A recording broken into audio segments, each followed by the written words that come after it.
the 62nd version of the story. In 1835, William Hill Heathcote emigrated from Micklehurst near Mossley in North Cheshire, and he went across to Pennsylvania, and where he bought this farm of this German, and he made it not into a farm at all, he made it into a woolen mill. And he, 1 by 1, 2 by 2, 5, 10, 15 of his relatives, friends and family came over to join him between the years 1835 and 1850. And when sufficient numbers of them had come over, is it 1848, Darrell? Yes. Then 5 of them went out caroling, and they went out singing the carols that they had known and sung in Micklehurst and Mossley in North Cheshire. And goodness me, they are wonderful carols, and year by year the 4 and 5 became 6 and 9, the 9 and 6 became 20 and 30, and 30, 40. I don't know what you reckon, Darrell, but is there about 70 or 80 people who can sing these carols? Not far off. We have 129 members today.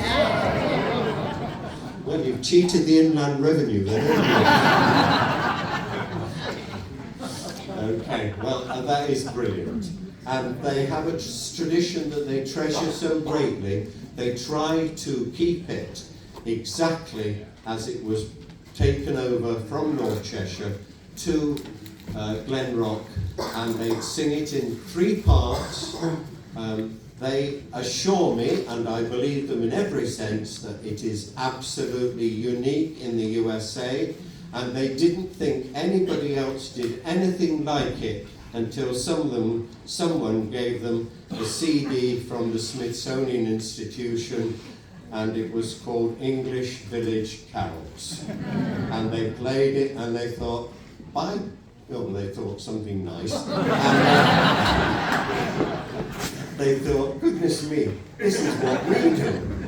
And they realized that they had cousins across the Atlantic, across the pond. And in the year 2002, Glen Rock, led by Darrell Engler, who is with us this evening, Darrell brought over a party of Glen Rock carolers to sing the carols here at Grenoside. And then 10 years later, they came again. And 10 years later, they're here tonight. And they are as welcome as the flowers in May. Can we give them a big round of applause?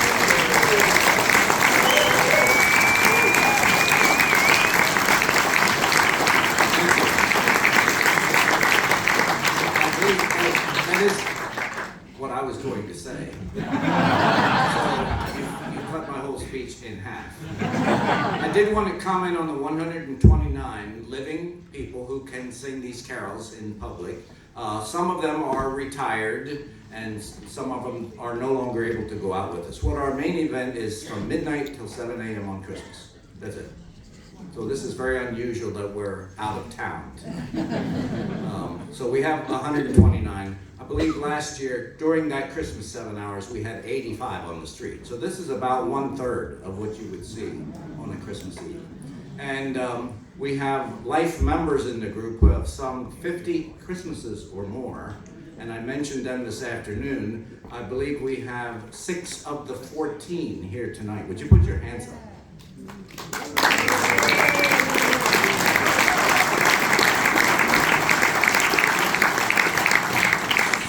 So one of the interesting things that we've accomplished over the 175 years that we've been in existence, we've managed to keep a supply of trumpet players and trombone players. We have 2 musical directors. I am the musical director, and my brother, Glen, is the assistant musical director, which came in very handy during the pandemic year of 2020, when our governor, the story's in your program, declared that we couldn't go out as a group of 85. So what we did was break up into 2 groups, and every group had trumpets, every group had trombones, we had 2 directors, and we all covered the entire town instead of 7 hours in 2.5 hours. So one of the things we do in a normal Christmas, as we get to each of these members' homes, they get to pick what their favorite carol is. And then they stand out with their family, and we sing to them and wish them and their family a Merry Christmas. So we'd like to show you how that works tonight. I picked my favorite carol. It's the Sheffield Park version of Hark Hark that we talked about earlier today. And this is my favorite. So for the last 52 years that I've been a member, they have sung this song to me and my family. So I'd like to turn it over to my assistant, Glen, and have him show how it works on Christmas. Hark Hark.